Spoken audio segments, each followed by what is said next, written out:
Oi, lindas! Sejam bem-vindas a mais um podcast Tá Juntas.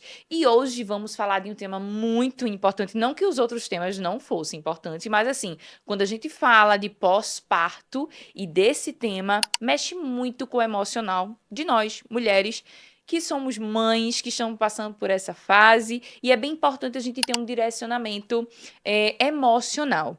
Quando a gente fala de depressão pós-parto e o tema ele é bem profundo, eu não consigo amar meu bebê, é trazer um momento que muitas pessoas não falam. É um processo silencioso, onde as mulheres se culpam muito, traz essa questão de por que eu não consigo amar meu bebê, por que eu não consigo dar carinho, por que eu não consigo querer estar com ele no colo o tempo todo. E as outras mães sempre enfatizam, será que eu estou errada? Será que eu sou estranha? Será que realmente esse momento não é para mim?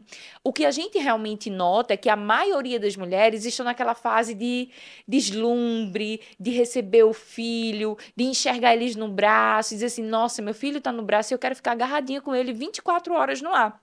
Só que a gente esquece que tem o outro lado. Esse outro lado é sombrio. E para muitas mulheres geram essa angústia, esse silêncio que é tão obscuro. E poucas pessoas falam sobre isso quando a gente toca nessa área dessa mulher que não foi preparada para receber. Ah, Thaís, não é questão só de preparo. Ela pode ter sido até preparada, mas ela não teve o preparo emocional para receber esse bebê.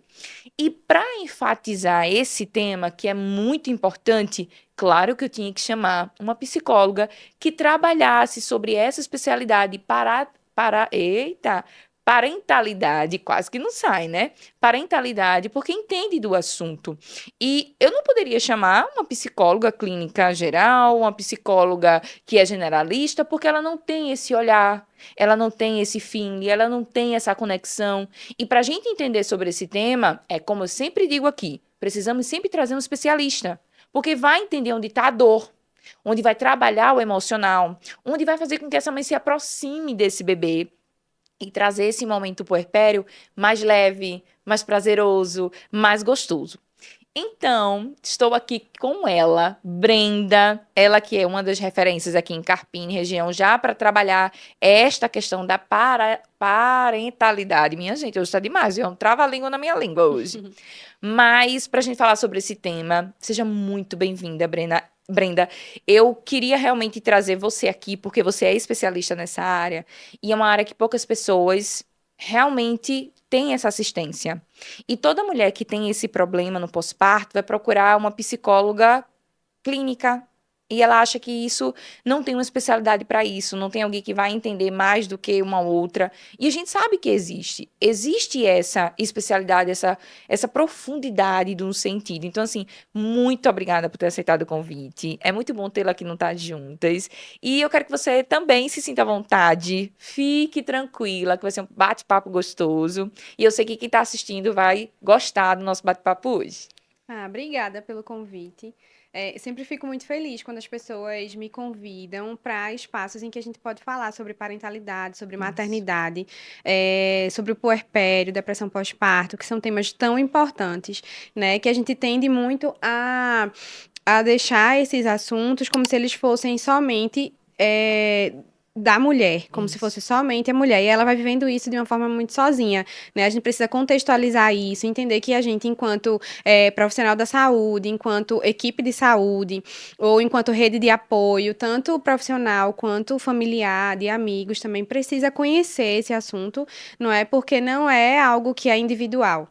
É algo que é vivido de uma forma coletiva, no sentido de que as mulheres estão como se fossem propícias a Sim. vivenciar, né? Você falou de conhecimento, de se informar, é importantíssimo, mas também não é garantia de que você não vai viver, né? O que acontece é que quando a gente se informa, com informação de qualidade, a gente consegue se preparar minimamente para viver aquilo.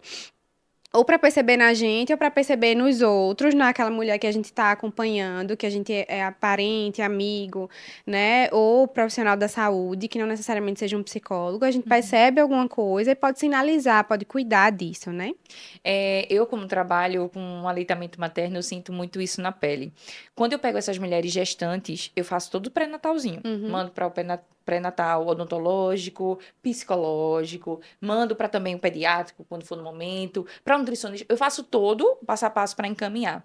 Agora, o que me deixa muitas vezes triste e, ao mesmo tempo, com as mãos atadas, é que elas acham que não são importantes. Uhum. E é onde que se prepara muito com o enxoval, que é Sim.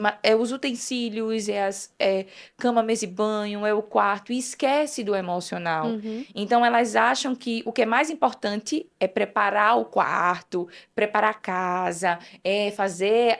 não estou dizendo que vocês não possam fazer, tá? Vocês podem fazer, mas é a questão de você entender o que você precisa fazer de fato, é cuidar da sua saúde. E quando a gente fala da mulher, ela está em transição Sim. de um gestar, que já muda todo um Sim. psicológico, para um parir, que é o momento dela se preparar para um parir, que seja via normal, mas vai que envolva e desenvolva uma cesariana. Ela não Uhum. foi preparada psicológica para isso, para essa mudança repentina. Sim. Aí vem o pós-parto. Começa as dificuldades na amamentação, porque acha que uma mãe acertou, ela vai acertar, Uhum. então engloba tudo, e vem a questão da rede de apoio, que muitas vezes a rede de apoio não é apoio. Sim. É pitaco, é Uhum. ditar o que ela tem que fazer e deixar de fazer, é não deixar ela ser mãe. Uhum. E quando essa mulher ela não vem com esse preparo emocional de ser mãe, ela se sente ainda num passado que não pertence mais a ela no presente. Sim. E eu vejo que a família atrapalha muito nisso. Sim. Porque é aquela coisa de, menina, tu vai gastar dinheiro com isso. Tu vai gastar dinheiro com psicóloga, tu vai gastar dinheiro com odonto, tu vai gastar... Então, é uma cultura Uhum. que ainda é raizada, e mesmo na atualidade, elas se sentem inseguras de se impor. Porque o que eu percebo é isso, o pai e a mãe não conseguem se impor com os avós. Uhum. Daria função a eles de uma forma diferente, mas lembrando que eles são os pais, lembrando que além de ser pais são humanos, e principalmente a mulher, que ela precisa muito dessa rede.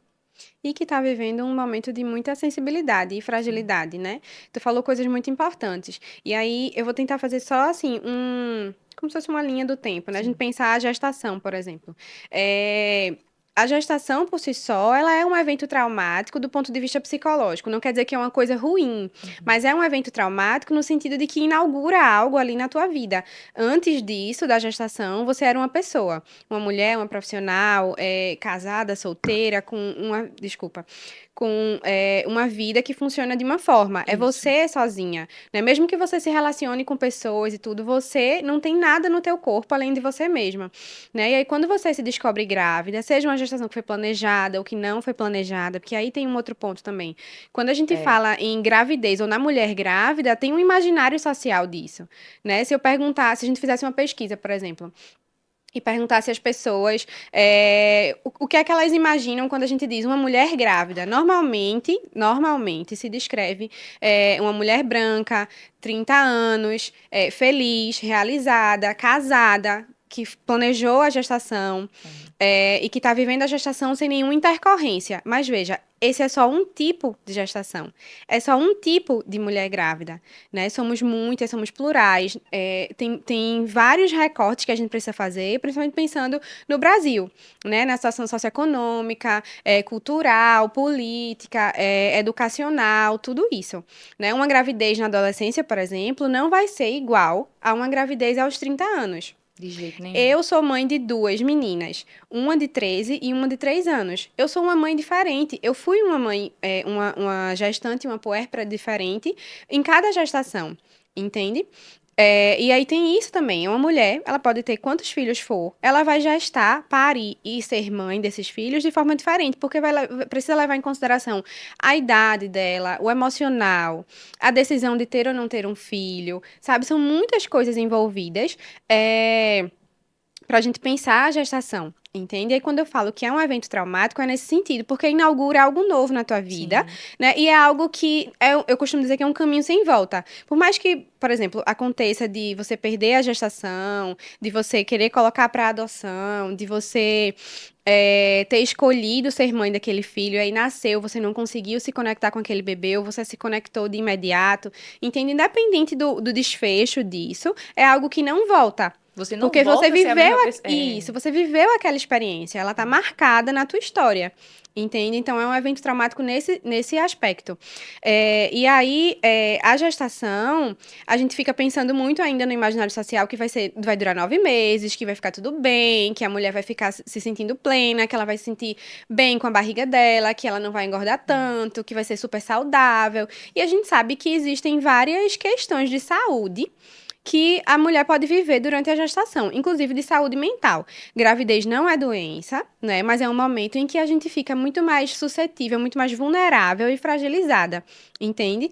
Isso não quer dizer que você não pode viver a sua vida normalmente, que você não pode se divertir, não pode trabalhar, não pode sair, e viver a sua individualidade enquanto mulher, mesmo gestando, não isso. Mas que é um período mais fragilizado mesmo.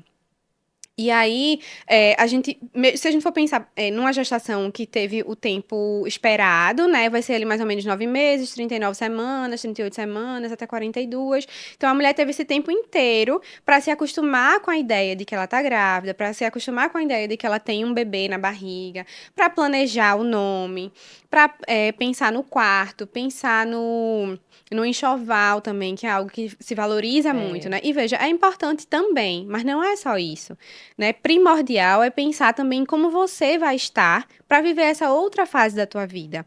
Entende? Não é pensando somente no bebê, é em você também, enquanto mãe, enquanto mulher. Entende? Que está passando por tantas mudanças que são significativas. Até porque tem a questão de o bebê quando nasce, todo mundo só olha pro bebê e esquece dela. Isso. E elas não têm a noção do quanto é solitário ser esquecida. Uhum. Então, eu acho que elas esperam que o problema chegue para ela poder sentir isso na pele. E é a mesma coisa. A amamentação ela não é fácil. Então, a amamentação é uma prova que você tem que não ser a prova viva, que você tem que saber se vai dar certo ou não, mas que você se precisa preparar. A mesma coisa é o psicológico. Você sabe que você vai ser esquecida, mas mesmo sabendo que vai ser esquecida, então cuida um pouquinho de você antes, para quando chegar ali no pós com ele no braço, você entender que realmente você é entregue para o bebê e os outros ao seu redor não é para você, é para o bebê. Porque isso é natural, é algo novo que chega. Uhum. Então eles não querem saber o que é o velho. O que é o velho? É a mãe que está ali. O novo é o que está aqui fora e todo mundo quer pegar, quer ver, quer saber, mas esquece dela. É aquela velha história. Não pergunta se a mãe quer tomar um banho, quer ir no banheiro, se tem um prato para lavar e ela é sozinha, quer que lave, mas vão ver quem? O bebê. Sim. E quando a gente fala de quando vê só o bebê e a gente até prioriza até a visita ser com 2, 3 meses, as pessoas não entendem. Uhum. Porque elas acham que tem a obrigação de, com 15, 20 dias, saber quem é o bebê e ver o bebê. Uhum. E quando vão na maternidade? Que é pior ainda, faz aquela festa no quarto para receber. Então eu fico pensando se as mulheres não são preparadas para se preparar mentalmente. Mas tudo muito isso envolve de educação, de cultura e também até do meio dela não querer se expor. Porque a gente, quando começa a se expor o que a gente quer e o que não quer, a gente é chata. Uhum. A gente já tá com autoritarismo. Não é, a gente também tem o poder de escolha. Sim. E tem uma coisa importante também.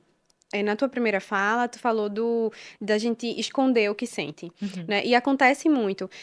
Não só pensando num contexto de gestação, mas pensando, por exemplo, a gente vem de uma geração que cresceu escutando engole o choro. Isso. Para de frescura. É. E isso tem repercussões, né, na nossa vida adulta, na forma como a gente se relaciona com as nossas emoções. Se a gente, por exemplo, não para pensar naquilo que a gente sente, se a gente não nomeia isso que a gente sente, a gente não sabe. Então, vira uma bagunça bem grande de emoções e sentimentos que não são nomeados e que saem de formas que a gente não consegue controlar, porque a gente não sabe o que é aquilo. É desconhecido pra gente, entende? Então, a gente não tem repertório emocional para lidar com as situações adversas da vida. É algo que a gente vem, eu percebo, principalmente depois da pandemia para cá, que vem se falando mais sobre saúde mental, sobre a importância de reconhecer o que sente, de acolher o que sente, né? Então a gente tem tido espaço para isso, até os psicólogos também, para poder falar da importância de você entender o que você sente. Que antes todo mundo era louco, se fosse para vocês. Isso. E assim, tudo é frescura. Então, cala a boca e segue. Te machucou, te incomodou, segura isso e segue. E não, se alguma situação te incomodou, te machucou, para e pensa. O que é que aquilo significa para tu? Por que que aquela situação te incomodou, né? É importante fazer isso. E aí, quando a gente fala de mulher de uma mulher que está gestando, tem um estigma social também de que fica muito fragilizada, né? A mulher sempre é mais fragilizada. É. Se ela tá numa discussão e ela se excede, é porque ela tá na TPM. Se ela tá grávida e ela discordou e chorou, é porque ela tá grávida. São os hormônios. Não são só os hormônios, né? É uma pessoa que tá ali. Tem o emocional dela também É as ali. pessoas ditando o que é que ela tem e nem ela mesma Isso. sabe o que é, ela vai junto no embalo. Isso, não tem espaço para É. entender o que está sentindo, né? Tanto que quando falam da importância do pré-natal, sempre falam do pré-natal biológico, né? Mas também tem um outro aspecto que precisa ser cuidado também. A gente precisa pensar no ponto de vista emocional também, né? Porque você vai se encontrar com um novo. Uhum. O teu bebê, que passou esse tempo todo na tua barriga, que você alisou, que você conversou, para quem consegue fazer isso, porque também tem quem não consegue É. fazer. Você imaginou de uma forma aquele bebê, mas ele nasce e ele é muito diferente. Que bom também que ele é diferente, porque ele pode ser um sujeito, Uhum. né? Ele nasce dizendo, eu sou uma pessoa, pequenininha, não sei falar, não sei me expressar muito bem, vou aprender, mas sou uma pessoa. Então, ele nasce diferente do que a gente imagina, do que a gente deseja e planeja. E aí é uma pessoa totalmente diferente. O que tinha antes que estava na tua barriga era um bebê que tu imaginava. Esse bebê que colocaram no teu colo é um bebê real.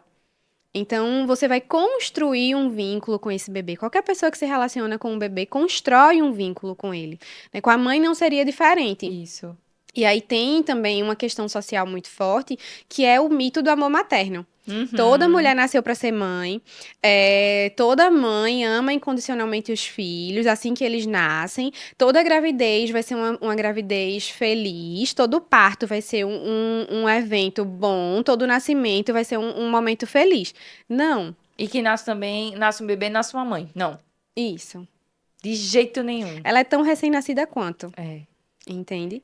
E eu vejo que querem dar adjetivos também a ela em relação de que mulher, tu agora é mãe, então assim, tu já sabe o que tem que fazer. Como se fosse instintivo, né? E não É, é e não instintivo. é É algo que é aprendido, que é isso. desenvolvido, construído na relação. Entende? Então você não sabe trocar uma fralda, você não sabe identificar o choro do teu bebê, você vai precisar de tempo para que isso aconteça. Entende? Tempo, acolhimento, paciência, para que isso possa ir acontecendo. Só que o que acontece é que ainda é muito forte isso de acharem que toda mulher nasceu para ser mãe, que é instintivo, colocou um bebê no teu colo, tu já vai saber amamentar. Eu me lembro, por exemplo, e aí as coisas vão se misturando um pouco, Uhum. porque eu já estudava sobre maternidade antes de ficar grávida da primeira vez, mas eu fiquei grávida muito nova, então eu fui vivendo e estudando. Uhum. E eu me lembro que uma grande diferença da minha primeira gestação para a segunda é que na primeira eu não tinha informação. Pelo menos não de qualidade. Então, eu cresci ouvindo que amamentar era natural, que era só colocar no peito que ia conseguir amamentar. E eu vivi uma outra experiência, que foi muito difícil. Eu tinha muita vontade de amamentar, mas era muito difícil. Uhum. E eu não tinha espaço nem ninguém que conversasse sobre isso. E quando eu falo que não tinha ninguém, não é só pensando na minha rede de apoio, familiar, é pensando também na rede de apoio profissional. Entende? E aí a minha história com a parentalidade, ela é muito atravessada pela minha vida pessoal, porque eu tive essa primeira experiência da minha gestação e do meu parto, pós-parto, e aí depois eu comecei a trabalhar numa unidade neonatal, e aí eu fui construindo a minha trajetória profissional, né, cuidando de mães e mulheres recém-nascidas, assim como seus bebês, né, num contexto de uma UTI neonatal, da prematuridade e tudo, então tem esses recortes também, sabe? E aí, né, vivendo essa experiência profissional, eu fui aprendendo sobre aleitamento materno, sobre a importância da gente, do aleitamento materno não ser compulsório também, porque as pessoas ficam, mas tem que amamentar. Não, você não tem que amamentar, você precisa saber da importância do aleitamento materno para você poder escolher, porque é no teu corpo, é o teu peito. É o teu bebê, a tua relação. Então você é protagonista nessa história também. É você quem dita. Isso. Entende? E eu me lembro que muitas vezes a psicologia era chamada para convencer a mãe Ela a amamentar. amamentar. E essa não é a função do psicólogo. Em lugar nenhum é função do psicólogo convencer ninguém a fazer nada. É perguntar o que é que você deseja. Sim, e de poder ouvir aquilo. Veja, é no corpo da mulher.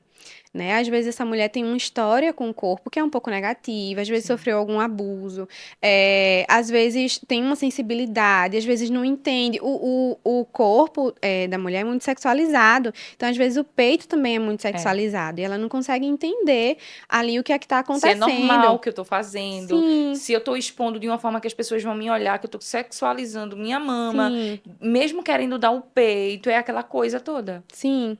E aí precisa de informação. Eu, quando estava na UTI NEL, que eu também trabalhei na UTI NEL, é um mundo lindo, maravilhoso, cativante, mesmo com os bebês em situações graves. Mas tem um outro lado também em relação ao desejo daquela mãe tirar o bebê dali, mas também tirando dali, dando o que ela tem que dar. Ela tem que dar na UTI NEL. É uma pressão que tem que dar É. o peito e o aleitamento E às materno. vezes, desculpa, e às vezes também fazendo essas mulheres se sentirem culpadas, porque não estão conseguindo amamentar, logo o bebê não vai conseguir sair dali. É sobre isso. E além disso, a mãe, se você não conseguir, olha, vai ser introduzida uma fórmula e você vai ter que levar a fórmula e seu peito vai secar. O que é que você quer? Você quer dar de mamar logo para ter de agora e chegar em casa ter o leite? Ou você não quer dar agora porque não está conseguindo, mas sabendo que vai entrar na fórmula em casa e o seu leite vai secar? Então é colocando ela entre a cruz e ninguém sabe mais o quê, porque isso não tem nem o que se chamar Uhum. para colocar a mãe nessa Sim. posição. Eu via isso. Eu via. E era assim, era muitas. Porque às vezes, quando é enfermeira do setor, coordenando, que é uma enfermeira-chefe, que tem um grupo da enfermagem, tem os graves que a gente não chega nas mães. Uhum. Aí a gente foca tanto nos bebês pela demanda que as mães quem fica geralmente é os técnicos. Quando os técnicos ficam e ela não consegue por alguma coisa, então a mãe entra em desespero. Ela começa a chorar, ela começa a dizer que não consegue, ela começa a dizer que não tá saindo. Por quê? A pressão é tão grande que bloqueia. Não Sim. existe saída. Bloqueia. O que tiver para sair não Uhum. sai. Então ela acha que ela já tá seca. E tem o resto da equipe que não é humanizada, quando não é um plantão bom, que começa a culpabilizar ainda mais ela. Aí Uhum. quando chama o psicólogo, é nessa função que você bem falou. De apagar incêndio também, né? E veja, Isso. precisa que a gente pense que essa mulher, num contexto de uma UTI neonatal, ela tá passando por uma história muito difícil, né? Aquele dali é mais um leito na UTI, para quem trabalha É, lá, mas ela é o filho de alguém. Entende? Então, tem o impacto disso é. também, né? A gente espera que a gestação corra bem, que o bebê nasça de 9 meses, passou o tempinho pouco que precisa passar no hospital e depois vá para casa. E aí, viver esse outro lado é muito difícil, né? Um bebê que nasceu antes do tempo, é um bebê que às vezes você ainda estava se acostumando com a ideia De estar de estar grávida, grávida. ainda ia É, fazer o enxoval, é. e aí o bebê nasceu antes por alguma intercorrência e precisa ficar na UTI. É um bebê muito mais diferente do que o bebê que foi idealizado, Isso. né? Porque é um bebê que é baixo peso, que carrega no corpo as marcas da prematuridade e os riscos de vida, entende? Então, tudo isso tem um impacto muito negativo no emocional, que vai refletir na produção de leite, Sim. entende? Ela não é uma vaca leiteira, é uma pessoa que está vivendo todo esse processo de hospitalização e que ainda assim é cobrada para amamentar. E os primeiros que cobram, quando não é no hospital, é em casa. É, É em casa. Mulher, tu tem leite, bota esse menino pra mamar. O que é que tu tá esperando? É tão fácil, embora que tenha dificuldade, mas bota pra mamar. Não é assim. sim. É bem complexo. Vamos lá. Sinto. Eu vou tentar de uma forma imaginar que são vocês que estão perguntando por que eu tô falando isso. Porque só a introdução, que eu não perguntei quase nada ainda, é bem profunda. Vocês puderam entender e compreender de como a fala está seguindo. E falar sobre esse tema não é fácil. Exige muito de nós duas um acolhimento nas palavras ao ponto de fazer você entender que você sim tem alguém que pode ouvir de uma forma que não te ataque, não te julgue, mas te acolha, porque não são todos os profissionais que são assim. Uhum. Então, como um assunto ele é bem profundo, então a gente precisa também até entender como a gente vai perguntar, porque a pergunta é muito pessoal muitas vezes. Então, eu tentei trazer perguntas que fossem mais da minha vivência também do consultório, com as minhas consultas em aleitamento materno, tanto das mulheres que estão gestantes, que não queria estar tá gestando porque a avó queria um neto, o marido queria um filho, e ela não queria naquele momento porque ela já estava com outras coisas em mente para viver, mas para daqui lá na frente, não é que ela desistiu de ser mãe, mas é porque naquele momento não era o dela. Mas também existe a mulher que está querendo ser mãe, mas não sabe ainda como é que vai ser mãe depois que ele nascer. Então são perguntas muito profundas e eu vou tentar trazer de uma forma que vocês comecem a entender a importância de buscar esse acompanhamento tanto na gestação e dar continuidade no pós-parto, que é muito importante, tá? Brenda, vamos lá para a primeira. Sinto que estou apenas cuidando do bebê por obrigação. É errado não sentir aquele amor imenso que todo mundo fala? Essa mulher que tá com esse bebê, eu sinto isso nas minhas consultas. Tem umas que realmente elas não sentem.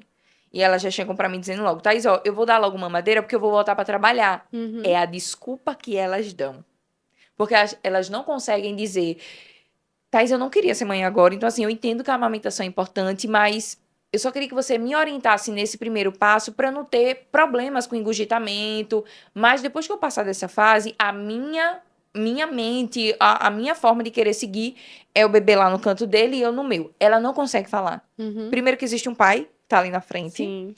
Segundo que ela tem medo de ser culpada por alguma coisa. Ela não é autorizada a falar sobre isso, né? E assim, ela é bloqueada da família para com ela expressar o qual é o desejo dela. Nessa situação, é um erro? Como é que essa mulher ela deveria quebrar esse ciclo de que ela acha que ela tá errada, ela não sentir isso pelo bebê? Primeiro que não é um erro, você não tá errada se você não consegue amar o teu filho, né? Se mesmo naquela gravidez que você planejou, que você idealizou, descobriu que estava grávida, não conseguiu viver as mil maravilhas que as pessoas falam que é a gestação, não conseguiu se conectar com o teu bebê, o bebê nasceu, você olhou pra ele, achou ele estranho, não é o bebê que você queria, não conseguiu se vincular a ele, não tem nada de errado com isso. Né? É um processo que você está vivendo e que envolve muitos fatores emocionais, culturais, sociais, familiares, de rede de apoio também, para que esse novo momento da tua vida consiga funcionar. Entende? Não é errado não amar o bebê no começo. A gente precisa falar sobre isso, né? Tem o mito do amor materno que diz que a mulher ama incondicionalmente esse filho, e isso é muito problemático, porque silencia o que as mulheres estão sentindo, entende? Não dá espaço para que isso saia e que elas possam falar sobre isso, encontrar ajuda, né, para poder viver essa nova fase que está chegando aí, né? Vai existir as mulheres que, de fato, o bebê nasceu e que não se vinculam com ele, e aí? O que é que vai fazer? Entende? E os bebês são muito sensitivos. Isso. Eles sentem. E aí eu costumo falar que a função parental, ou seja, o processo de se tornar pai, de se tornar mãe, pode esperar. Não precisa acontecer de imediato. Não vai ter um prejuízo, sabe? Mas o que precisa acontecer também é que o outro lado seja cuidado. Esse bebê, ele não pode ficar no limbo. Isso. Ele precisa ser cuidado emocionalmente também. Entende? E aí que entra a importância da rede de apoio, que seja uma rede de apoio acolhedora e efetiva, né? Não que venha para ajudar essa mãe da forma que ela precisa, não da forma que você imagina que ela precisa. Isso mesmo. Outro ponto também é a questão de a mulher ela chora sozinha, ela tem vontade de fugir, às vezes ela até diz que se arrepende de ter engravidado.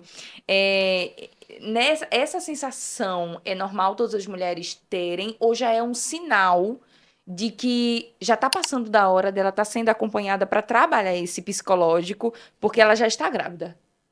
Ela já vai parir. Então, tem essa questão da angústia. Eu penso que deveria ser algo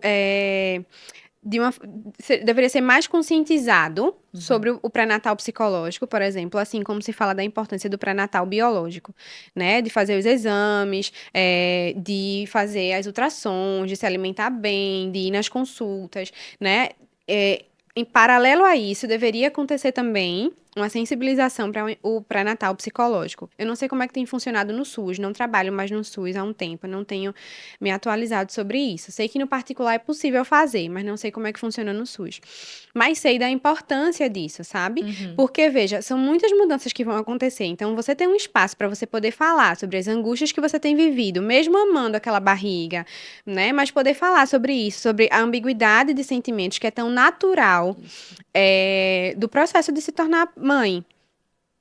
Ter um espaço para se escutar, para ressignificar as tuas questões, né, para se preparar para essa chegada desse bebê, se preparar para o parto, que é um outro evento traumático. Porque, veja, você passou pelo menos 9 meses grávidas, né? Sim. 38 semanas, 39, ficou grávida nesse tempo. O parto é isso aqui. É. E aí, passou o parto, tem ali um bebê contigo, que tu vai precisar se haver com ele. Isso. Entende? Então, poder se preparar para isso é importante. Claro que não vai te dar garantia de que tudo vai sair conforme você planejou, mas vai te dar a possibilidade de, com conhecimento de qualidade, você poder se cuidar nesse outro momento que se inaugura na tua vida. E também blindar contra as pessoas que vêm Sim, querer minar o sim, teu processo. sim, É você também ter o espaço de fala e se sentir segura. Tudo bem, é o seu conhecimento, eu aceito, tá tudo certo, mas é meu momento. sim. Então, é meu bebê, minha situação e eu quero que você me respeite. Uhum, E ela se sentir segura do que tá dizendo. E não achando que tá ofendendo. Porque para uhum, quem está se ofendendo, é porque realmente não tá sendo acolhedor e não tá sendo nem sim. empático na rede de apoio. Uhum. Não é rede de apoio, né? Não é rede de apoio. Isso que tu falou também é importante para a gente pensar, porque os assuntos vão se É, interligando, né? Começa na gestação. Eu costumo pensar que, na verdade, antecede a gestação. É no teu desejo de ser é. mãe ou de não ser mãe. Que está inscrito na tua história, de como tu foi cuidada, como é que a tua relação com os teus pais, né? A tua relação contigo mesmo. Acho que é muito antecede a gestação. Mas pensando na gestação, os assuntos vão se interligando, porque, veja, tem a gestação, vai chegar um bebê e a amamentação como vai ser, e as vacinas, e as noites, e a privação de sono, A quem vai exaustão. cuidar, a exaustão, a solidão, né? Tudo isso vai se interligando. Aí a gente vai chegando no baby blues, no puerpério, numa possível depressão pós-parto, são assuntos que vão se interligando. E aí a gente pensar no parto também é importante, sabe? Se preparar para esse momento também. Porque você só sabe o que é o parto quando você vivencia um. É. E pode ser um parto normal, uma cesárea, você precisa se preparar para isso também, saber. Tendo informação, poder decidir o que você quer fazer. E aí, porque muitas violências acontecem também nesse momento. E esse é um fator de risco para desencadear uma depressão pós-parto, por exemplo, entende? Então, entende a importância do conhecimento desde o começo? É. É o começo de você decidir Sim. se você quer ou não quer. Isso. E a partir da tua decisão, você poder se preparar para aquilo. Por exemplo, eu vivi uma cesárea e um parto normal. A cesárea foi a primeira e a segunda foi um parto normal. Quando eu decidi que eu queria viver a experiência de um parto normal, eu fui me preparar, eu fui estudar sobre isso. Eu já trabalhava numa unidade neonatal, então tinha muito conhecimento nas trocas de equipe, né? Mas eu queria. Uma coisa é a minha experiência profissional, né? É a experiência científica. Outra coisa é a minha experiência pessoal. Então, eu senti a necessidade de me preparar para aquilo. E aí, eu fui atrás de uma doula, a gente conversou muito, pensando no parto e tudo. Eu imaginava mais ou menos como seria o parto, assim, porque tem isso, o meu jeito, a minha personalidade, tudo isso influencia naquela vivência. E aí, quando chegou o dia que eu entrei em trabalho de parto, eu comecei a sentir muitas dores. E assim, é uma dor que você passa por ela, mas dói ali naquele momento, né? E aí eu me lembro que eu comecei a escutar que eu não ia conseguir. E num momento de muita dor, você escutar que você não vai conseguir, isso tem um impacto negativo, sabe? Eu comecei a duvidar de mim. E quem me sustentou foi o meu parceiro e a minha doula. E aí eu trago essa experiência pessoal para exemplificar mesmo a importância de você ter uma rede de apoio Uhum. que vai te sustentar quando você estiver fragilizada. Porque eu estava muito fragilizada. As mulheres ficam muito fragilizadas vivendo o trabalho de parto. e o processo de parir. E estava tudo muito alinhado num plano de parto, nas conversas que a gente teve. Então, eles me sustentaram, sabendo que eu daria conta de viver aquilo Uhum. dali. E também eu sabendo que que seria sinalizado para mim se eu não conseguisse. Então, eu estava segura daquilo, entende? Então, ter uma rede de apoio que seja, que faça sentido para você e estar munida de conhecimento, também não vai te dar garantia de que você não vai sofrer violência. Infelizmente, não dá essa garantia, mas vai te deixar atenta e, de certa forma, segura para viver aquilo, sabe? E aí, não só no parto, mas pensando no aleitamento materno, pensando num pré-natal psicológico, em que você se prepara para o que vai viver, né? De poder desmistificar esses assuntos, sabe? Por isso que esse espaço aqui é tão importante, porque a gente tá falando de Sim. assuntos que eles marcam o início da vida de alguém, entende? Não é só essa mulher que tá É. vivendo tudo isso. Esse bebê que chegou ao mundo, ele também tá vivendo isso. Isso tem implicações nele, né? As pessoas falam muito de maternidade, por isso que eu gosto de explicar o que é parentalidade, para a gente tirar essa perspectiva pessoal, é do sujeito. Isso assim, é maternidade e paternidade, é do pai e da mãe. Não. Vamos pensar em parentalidade, no estudo do processo de se tornar pai, se tornar mãe, entendendo que esse sujeito que nasceu, que esse bebê vai se tornar uma criança, um adolescente, um adulto que vai ser entregue para a sociedade. Então, a gente poder cuidar dessa vida, do início dessa vida, é importante para a gente pensar na sociedade que a gente quer construir.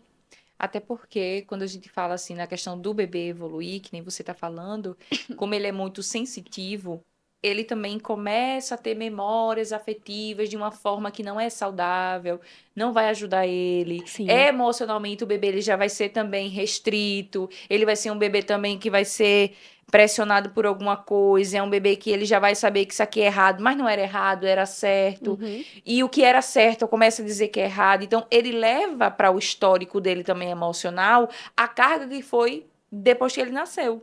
Porque o Sim. bebê, ele sabe quando a mãe ele não tá bem. Ele repele.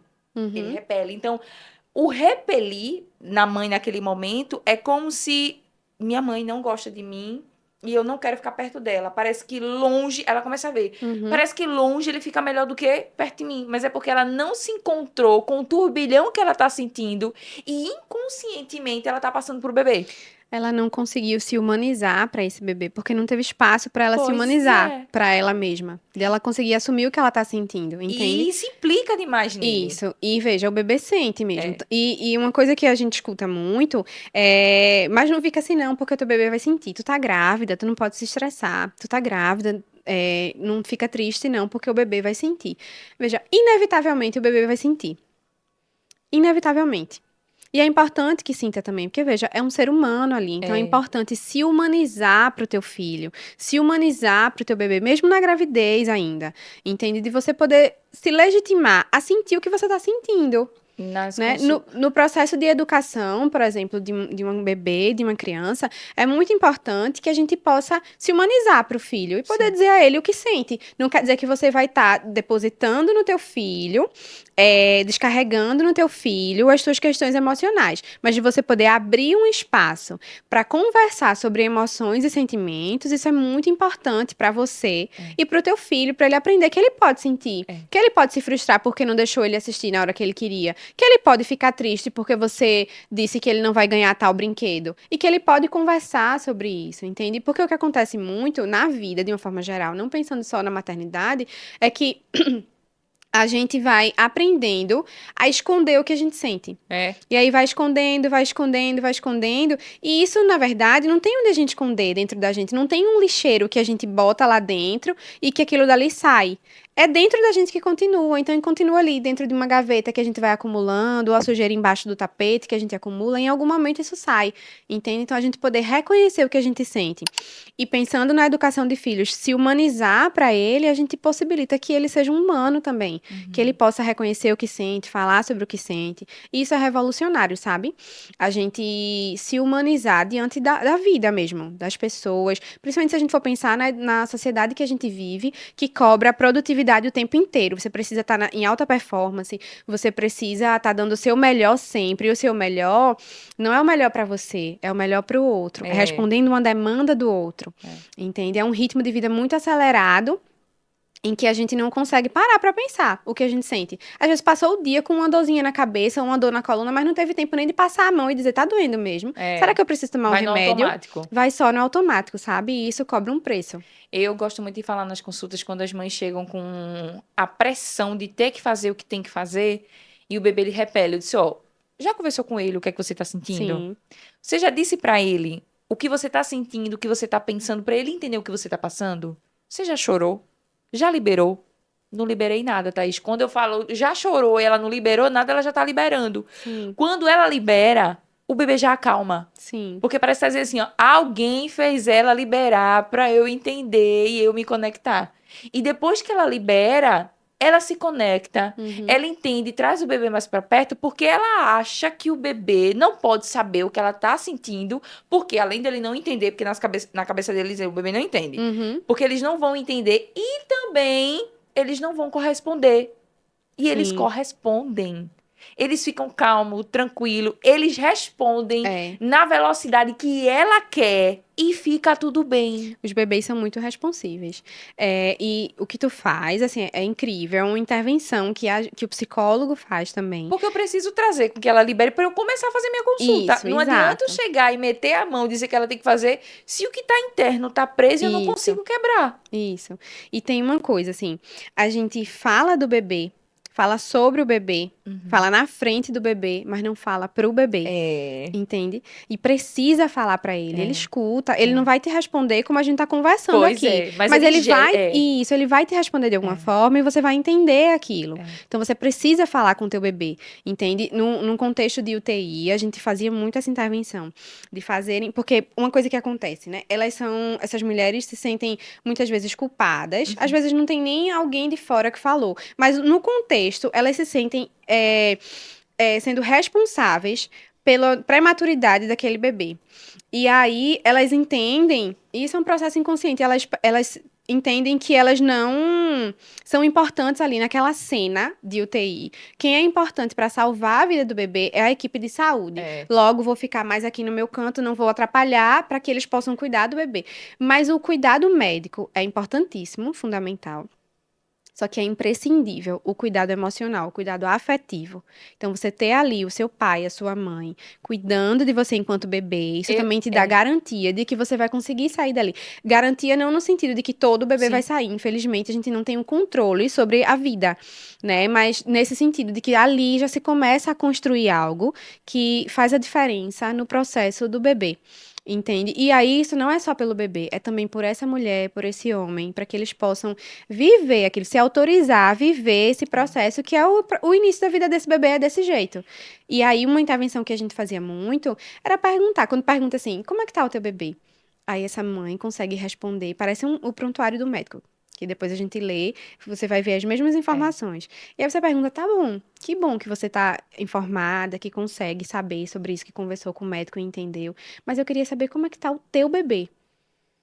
E aí elas começavam a se. Mas eu posso pensar nele assim, que ele chora porque ele parece com o meu outro filho que é chorão, ou que ele abre o olhinho porque ele é esperto que nem eu, sabe? E poder ir simbolizando esse bebê.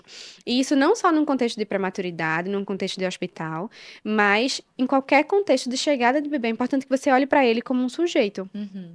Como uma pessoa, que você aposte na vida desse bebê para que ele possa se desenvolver. Agora, a gente está falando disso do bebê, mas precisa também trazer a luz de volta para essa mulher, para poder entender que nem todas vão conseguir fazer isso no Uhum. começo e que não é que tem alguma coisa errada com elas. Né? Mas a gente precisa pensar que alguma coisa está acontecendo ali, que essa mulher precisa ser cuidada, né? E aí, quando eu estava lendo as perguntas que tu fez, eu fiquei pensando que era importante também a gente pensar no que é o puerpério, no que é um baby blues, o que é uma depressão pós-parto, para poder diferenciar um pouco e quem estiver assistindo, né, poder, tanto se for alguém que está vivenciando ou alguém que está vivendo de fora, observando uma mulher que gesta ou que pariu, né, poder ficar em alerta para alguns sinais que são importantes, sabe? Então, por exemplo, o puerpério é algo que a gente vai viver. Você teve um bebê, você vai viver esse período de transição, de adaptação, né? De um corpo que não é mais o mesmo, de uma mulher que não é mais a mesma. Ela era uma antes do bebê, chegou um bebê, ela tá se descobrindo ali. Então, é um período difícil de atravessar. muitas vezes solitário também. E a solidão aqui é importante dizer que não é só porque você não tem rede de apoio, é porque você está de fato vivendo aquilo sozinha. Uhum. Esse evento foi no teu corpo, é no teu emocional. Então tem uma solidão nesse aspecto também, né? Mas é um período que passa, é difícil, é dolorido, tem muito choro, tem muita angústia, tem muita tristeza, tem muita ansiedade, que são sentimentos importantes de sentir também nesse momento, né? Porque, veja, é avassalador você ter um filho. Né? É um divisor de águas na tua vida. Então, nada mais natural que esses sentimentos surjam, né? Mas é algo que passa, sabe? Que vai passar. E é importante que você se permita viver isso. Não só você se permita viver, mas que as pessoas ao teu redor se sensibilizem de que não é frescura, de que não tem nada de errado com você, sabe? Que é um processo natural. E se você me perguntar, como faz para parar isso? Atravessando essa dor. Não tem como ser de uma outra forma, entende? É, E aí, nada impede também que só porque você tá vivendo um puerpério, você não procure ajuda profissional. Você pode, se é algo que está sendo tão difícil para você, recorra à ajuda profissional, entende? E aí tem o Baby Blues também, que é uma resposta do organismo mesmo à vivência do parto, né? É um. Tô tentando lembrar a palavra. Um transtorno do ciclo gravídico puerperal. Então, é algo que é esperado que a mulher vá viver. As estimativas falam de 80% a 90% das mulheres viverem esse período de uma tristeza, uma labilidade no humor, um sentimento de desesperança, de solidão, de não estar sendo compreendida. E é natural também, isso, assim, que você vai passar pelo Baby Blues. E aí ele estima-se também ali de umas 3 semanas, acho que 15 dias, mais ou menos, de duração. Mas também é importante pensar que cada caso é um caso. Então, cada mulher vai viver da sua forma, né? De uma forma diferente. E tem a depressão pós-parto, que não é frescura, que não é pouca coisa, que é um transtorno mesmo, e que precisa ser cuidado, não só pensando em rede de apoio, nisso que você tinha falado antes, de se oferecer para cuidar do bebê enquanto você toma um banho, enquanto você descansa. Isso é importantíssimo, mas só isso não vai fazer essa mulher viver, passar pela depressão pós-parto, né? Ela vai precisar de ajuda, de acompanhamento psiquiátrico, muitas vezes com intervenção medicamentosa, e de acompanhamento psicológico também, para que ela possa falar sobre isso, se dar conta sobre essas questões e vivendo, assim, passando pelo processo para poder se recuperar, né? Sabendo que, veja, é uma díade, então é uma mãe e um bebê. Alguém vai cuidar dessa mãe e alguém vai precisar cuidar desse bebê, entende? Às vezes vai ser preciso que essa mulher saia de cena um pouco, porque ela não está sustentando emocionalmente ficar perto daquele bebê, Isso. entende? Isso não faz dela uma mãe Mãe ruim. Não existe mãe boa, também não existe mãe ruim. Existe a mãe que é possível ser. Entende? Naquele momento, ela não está bem o suficiente para estar perto do bebê. Então, que ela possa sair de cena para se cuidar e alguém assumir os cuidados afetivos desse bebê. Entende? Aí vai ser a rede de apoio, que às vezes é paga, às vezes é um amigo, um tio, uma tia, a avó, o avô, o pai também, né? Embora eu tenha a definição de que pai não é rede de apoio, né? Não, Pai é cuidador. ele faz parte da Isso, família. E é isso, assim, que alguém cuide desse bebê para dar espaço para que essa mulher se cuide. E lembrando também que o Baby Blues, ele tem tempo determinado e quando é uma depressão pós-parto, ele é mais prolongado. Isso. Então, não é você achar, também é 15, 20 dias, não. A depressão pós-parto, ele prolonga e por anos e anos se deixar. Isso. Então, o Baby Blues, ele já tem uma regrinha ali, porque cientificamente já se foi comprovado que é um espaço de tempo que pode vir. Mas a depressão pós-parto, ela perdura se você não cuidar dela. Isso. E tem literatura que fala até os 2 anos de idade. Às vezes, não. Se não foi cuidado, isso vai caminhar contigo na tua vida. A vida toda. Entende? E aí, por isso é tão importante a gente estar atento aos sinais que a mulher vai dando, né? De pensar, por exemplo, quais são os sintomas. Então, a irritabilidade, não conseguir estar perto do bebê, não conseguir cuidar do bebê, choro frequente. E veja, são sintomas de uma depressão, Sim. só que muito mais intensificados, né?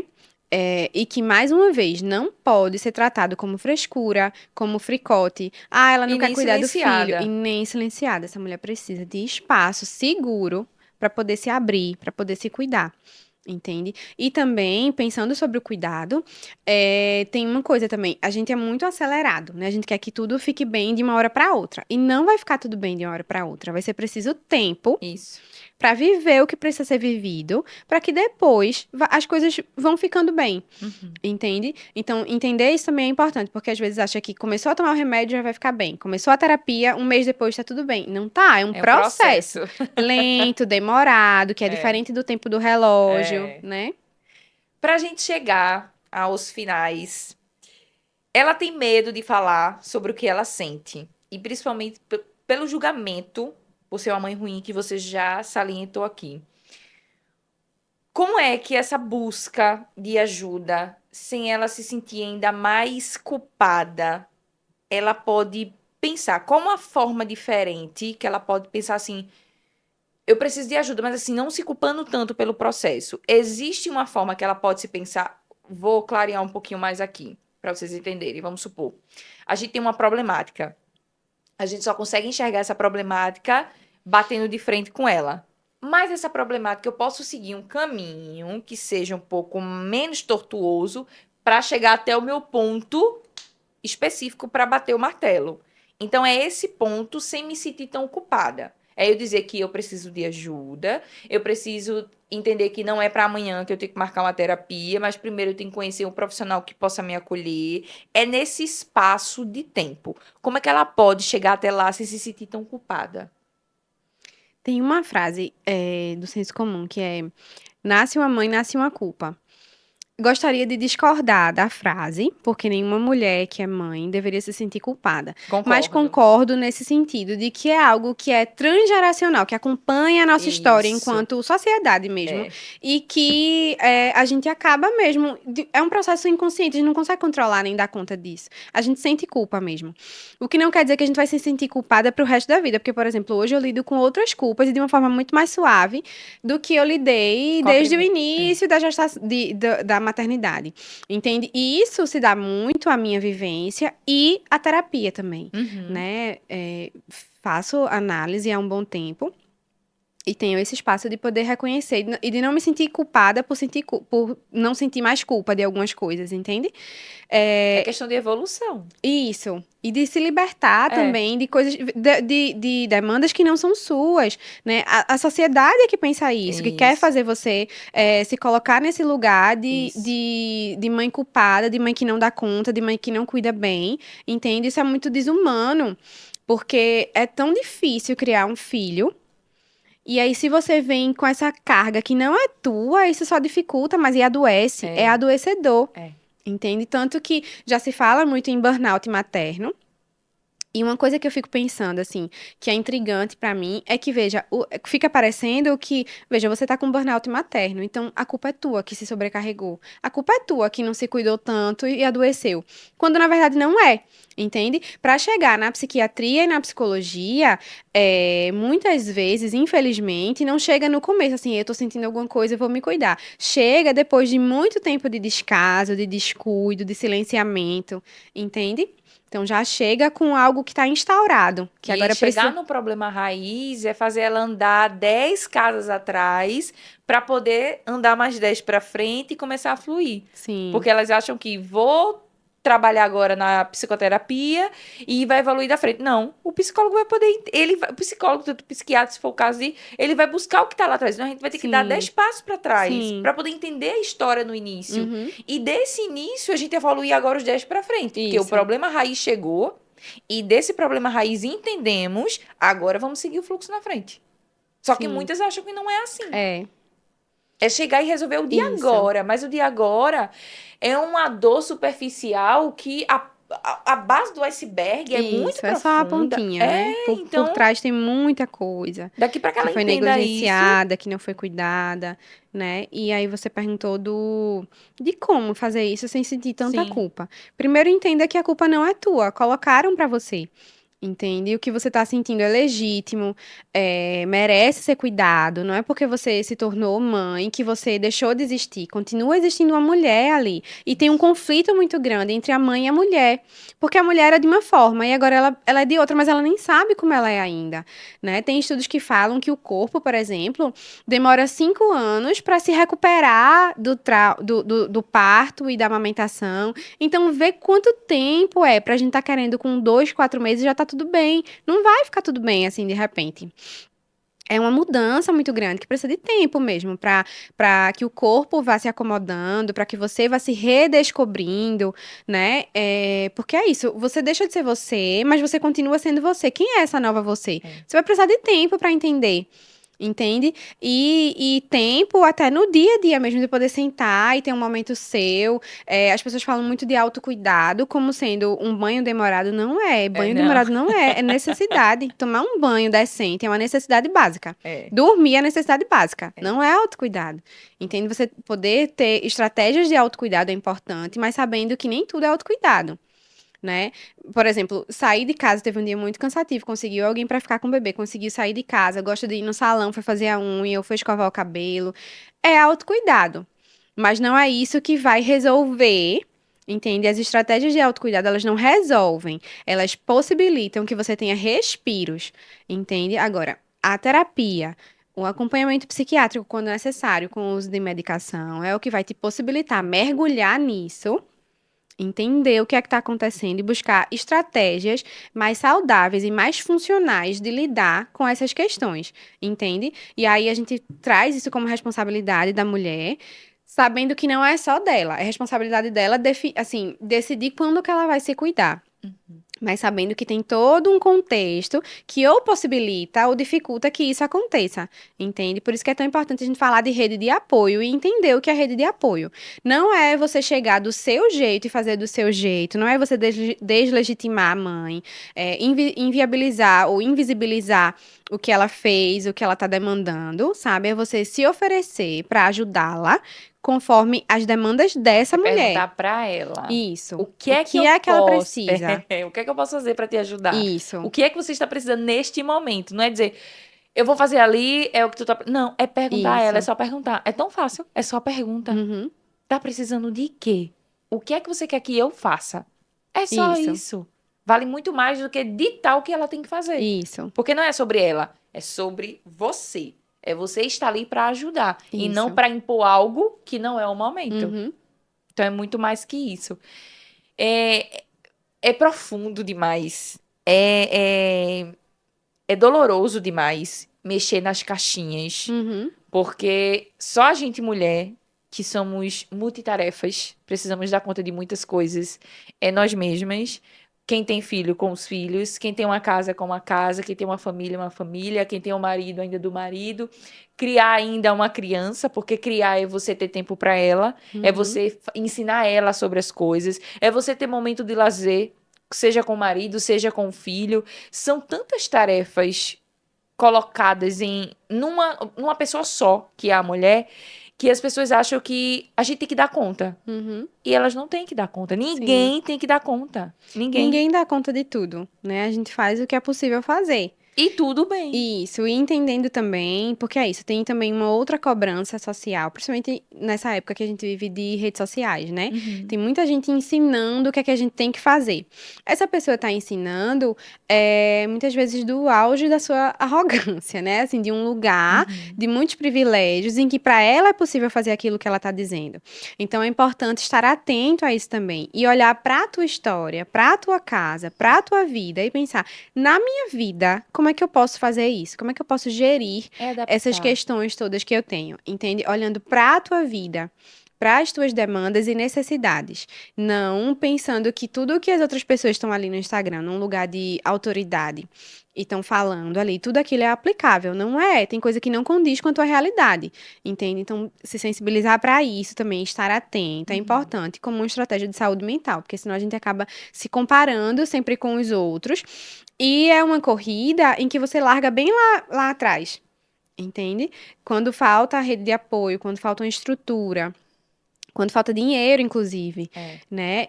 Isso deixa a gente lá pra trás. E as outras pessoas estão bem mais lá na frente. Então, não é uma corrida justa, entende? Por isso que é mais importante olhar pra você, pra tua história. Pra gente finalizar aqui agora, eu quero que você deixe uma mensagem, uma fala, algo que você queira que essa pessoa, nessa sua fala, sinta-se vista, acolhida e entender que existe sim pessoas, profissionais como você, que tá pronta para acolher, saber como acolher e que não é você que vai ditar. É ela com a coragem dela, com o despertar e o florescer dela, que ela vai ditar o que ela quer e não o que os outros querem.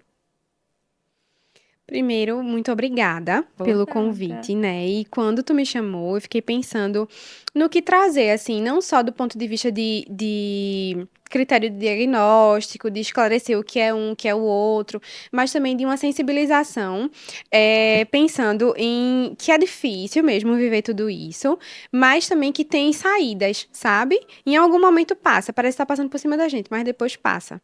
E eu queria também trazer duas coisas, assim. Uma é que o amor, ele não é algo posto. Uhum. Ele é algo que é construído, sabe? Não é como se fosse um clarão do sol.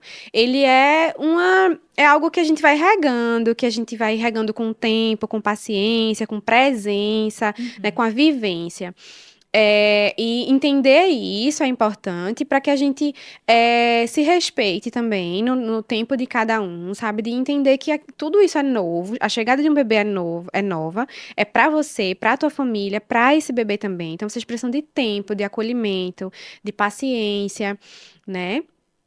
E aí, não tem como não revisitar, por exemplo, as minhas vivências de puerpério. Eu me lembro que no meu segundo puerpério, eu vivi ele com um pouco mais de tranquilidade, no sentido de que eu sabia que ia passar, eu não sabia quando, era tudo muito estranho, parecia que tinha uma cortina cinza nos meus olhos. E eu me permiti viver isso. E aí eu me lembro que, mais ou menos um ano depois, uma amiga minha teve o bebê dela e veio conversar comigo é, sobre puerpério, pedir colo. E aí eu lembro que eu fui revisitar enquanto eu conversava com ela, eu fui revisitando a minha vivência, Aham. né? E eu tenho um carinho muito especial pelo que eu vivi no puerpério, porque eu falei agora há pouco que a gente vai se redescobrindo. E eu me sinto ainda, é recente pra mim ter uma filha de 3 anos, né? Mesmo que eu já tenha vivido uma outra maternidade, que a minha outra tenha 13 anos, está em outro momento da vida, mas pra mim ainda é recente. Eu me sinto ainda me redescobrindo. Entende? E aí eu revisitei essas minhas memórias. Eu me lembro que eu escrevi uma mensagem para ela que quando eu leio eu acho muito bonita. E aí eu trouxe para compartilhar com vocês. Por favor. É assim: o puerpério é uma queda livre num vazio profundo. A gente olha para os lados e não encontra onde se segurar. Então, envolve os braços em torno de si mesma. Vive, porque não tem outro caminho. Mas não vive só. Compartilhar é se acolher, é se escutar, se fortalecer. Essa fase difícil passa, e buscar ajuda é um ato de amor por você e pelo seu bebê. É bem isso. É desse mesmo jeito. Só que muitas ainda não olham dessa forma. Sim. Que é com carinho, que é com amor que ela tá passando. Uhum. E a sensibilidade que você descreveu nas palavras é o que todos deveriam escutar, só que não escutam. E que, infelizmente, parece que até a maioria dos profissionais, para querer falar, tem que pagar. Uhum. E muitas vezes não precisa nem pagar. É só Sim. realmente sentir e ser empático para com ela. Então, assim, a sua fala foi muito pontual quando foi nesse momento que você passou. Uhum. E que realmente é você voltar no que você escreveu e se acolher. Sim. É um acolhimento profundo. Sim. Então, eu tenho a certeza que quem conseguiu também parar, escutar e refletir, também se acolheu. Não sou mãe, não sei se eu vou ser mãe, mas eu consegui me acolher nas palavras também, porque é Uhum. bem isso, é a gente se olhar, se Sim. acarinhar, se abraçar, se sentir, se permitir a sentir o que tá passando. E é só sobre isso.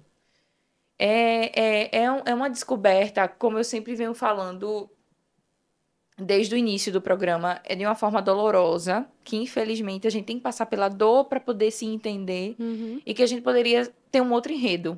passar conhecendo, pelo processo segura, sabendo que tem pessoas que apoiam, principalmente o apoio psicológico, dizer que eu não estou sozinha, tem alguém que me entende, ela não me julga, mas ao mesmo tempo eu estou me conhecendo, eu estou me permitindo conhecer pelo que eu estou passando.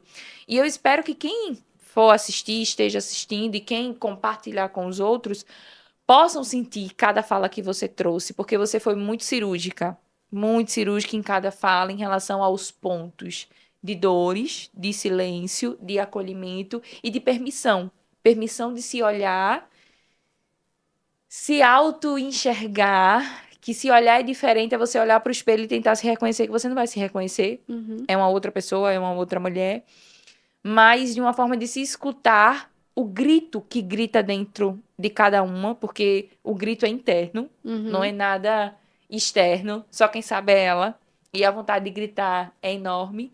E que elas possam sentir essa questão da prioridade. É priorizar a saúde. Então, assim, muito, muito, muito obrigada.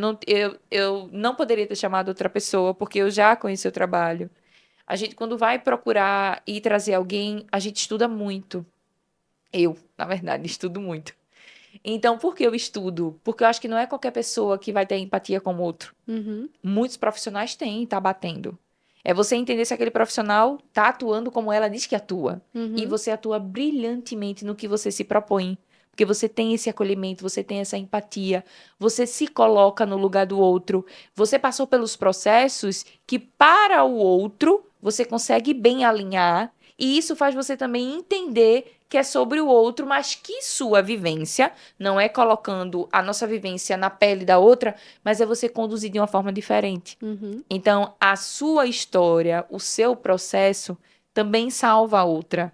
Porque quando você trouxe para a especialidade que você atua, isso é uma forma de você abraçar outra mulher. De uma forma de carinho, amor e profissionalismo por ser psicóloga. Então, você poderia ter escolhido outra área. Mas sempre aquilo teve uma luzinha dizendo assim, é por aqui que eu tenho que fazer. E seu caminho está no caminho certo. Muito obrigada Por pelas nada. palavras tão bonitas, né? E eu costumo pensar que uma mulher com conhecimento é uma revolução. E Sim. uma revolução a gente faz uma levantando a outra, sabe? Eu sou mulher, então o meu trabalho é atravessado por isso também, né? Cuidar de mulheres, para mim, é cuidar de mim também, de alguma forma, né? O que eu estudo é pensando nas intervenções que eu vou fazer no consultório ou em algum projeto que eu desenvolva, mas é também por mim. Entende? Então, por isso que é tão prazeroso, assim, sentar com uma outra mulher tão inteligente, poder conversar, sabe? Não só no campo das ideias, mas pensando praticamente como é que a gente faz isso, assim, para Sim. promover saúde. Não é porque isso aqui é um espaço para promover saúde também. Isso Isso, mesmo. para mim, é importantíssimo e fundamental, assim, na minha profissão e para mim enquanto mulher. E concluindo aqui o nosso espaço do Tá Juntas, eu queria que vocês, eu tenho certeza que vocês vão sentir, mas assim, eu queria que realmente trouxesse esse tema de uma forma que você sentisse abraçada, acolhida, vista, ouvida, mesmo através de uma tela, dizendo assim: meu Deus, parece que ela tá falando de mim. Meu Deus, eu tô passando por isso. O intuito foi esse. E eu sei que eu atingi essa expectativa, porque pelo o desenrolar da nossa conversa, envolveu muito isso, o profundo, o nosso íntimo. E através desse podcast, eu quero que você compartilhe com outra mulher, compartilhe essa história com uma amiga. Se você não está grávida, ou não é mãe, não está passando por isso, ou que não deseja ser mãe, mas uma mãe que deseja ser mãe, compartilha com ela, porque muito mais do que gerar e querer gerar, também precisa ser cuidado mentalmente. E é esse mental. Sabe aquele 3 meses antes que a gente faz anticoncepção para querer engravidar? É a mesma coisa com o psicológico. Antes de você começar a querer fazer a anticoncepção, 3 meses antes, então 6 meses nessa conta. 3 meses antes começa o teu emocional, para quando chegar mais 3 meses para frente, para querer começar a gestar, você já está pronta. Então faça esse processo 6 meses antes, para que você possa gerar um bebê tão sonhado, tão desejado, tão preenchido no seu tão íntimo, e você possa trazer ele ao mundo de uma forma diferente, com muito calor no coração, com muito amor para dar e que você seja preenchida pelo amor mesmo passando pela turbulência do puerpério, tá certo? Então, com isso, eu termino mais um podcast Tá Juntas com Brenda aqui, a gente falando sobre esse tema, depressão pós-parto. Então, é saber como é que eu posso amar esse meu bebê se eu não consigo e que você possa aproveitar cada fala, não só de Brenda, mas de nós duas aqui e replique, tá? Um grande beijo, até o próximo programa.